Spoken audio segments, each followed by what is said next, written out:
আসসালামু আলাইকুম, সবাই কেমন আছেন? আপনারা তো অনেকেই জানেন আমরা গতকালকে বিকেলবেলা পিকনিকে এসেছি। আর এটা হচ্ছে বলতে গেলে বাংলাদেশের একদম শেষ প্রান্তে, বলতে গেলে কি অবশ্যই এটা বাংলাদেশের শেষ প্রান্তে। এটার নাম হচ্ছে আপনার চরতুফানিয়া। এরপর হচ্ছে আর কিছু নাই, হয়তো সম্ভবত শুনেছি সামনে ইন্দোনেশিয়া, তারপর নাকি অস্ট্রেলিয়া আছে, শোনা কথা। কিন্তু বাংলাদেশের কিছু নাই আর কি। আর আমরা রাত্রে ছিলাম হচ্ছে এই সমুদ্রের পাড়ে।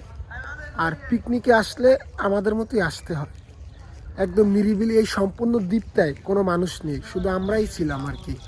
আর সত্যিকারে পিকনিকের ফিল পেতে হলে আমাদের মতো এইভাবে আপনাকে থাকতে হবে।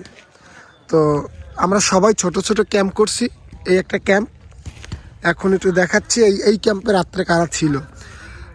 ক্যাম্পটা খুবই সুন্দর হয়েছে মোটামুটি যেভাবে পারছে। বাট সব থেকে সত্যি কথা বলতে এইরকম সমুদ্রের পাড়ে এইরকম রাত্রেও থাকা, এই ব্যাপারটা আসলে অনেকটা, এটা আসলে না থাকলে বুঝতে পারবেন না। রাত্রে তোমার কেমন লাগছে থাকতে? আসলে আমরা যেরকম মনে করছি যে এই শীতের দিনে অনেক ঠান্ডা লাগার কথা, কিন্তু অতটা ঠান্ডা লাগে নাই। খুবই বড় সড়ো করে বানিয়েছি আমরা, খুবই অনেক গরম লাগছে। আলহামদুলিল্লাহ ভালো তো লাগছে নাকি? ইনশাল্লাহ। আর একটা হচ্ছে এই জায়গায় একদম আরও ছোট একটা ক্যাম্প, এইটা হচ্ছে সব থেকে বেশি সুন্দর লাগছে আমার কাছে, একদম খুবই সুন্দর। আমি একটু দেখাচ্ছি। আমি জানি না এটার ভিতরে রাত্রে কে ছিল, আরাফাতের থাকার কথা ছিল, কিন্তু এটার যে অবস্থা, আমি কোথা থেকে যে দেখাবো এটার ভিতরে মানুষ আছে আর কে আছে এটা শিওর আমি তো এটাই বলতে পারতেছি না। কারণ চারদিক থেকে একদম পুরো জঙ্গল টাইপ একটা ভাইব। আমি দেখাচ্ছি একটু যদি পারি চেষ্টা করে যে কে আছে এটার ভিতরে। আচ্ছা, ওদেরকে ডিস্টার্ব না করি, ওরা ঘুমাচ্ছে। আর এইটা হচ্ছে আমার ক্যাম্পের ব্যাকগ্রাউন্ড ভিউ। আমরা আসার পর থেকে সবাই নিজেদের মতো করে ক্যাম্প বানাইছি এই জায়গায়। আমরা এসেছি এখানে অনেক লোক, তাই সবাই সবার মতো করে ক্যাম্প বানাইছে, কিন্তু আমাদের এভাবে থাকার কথা ছিল না। আমরা মূলত পিকনিকে আসলে সবাই এক জায়গায় থাকি একটা বড় ক্যাম্প বানিয়ে।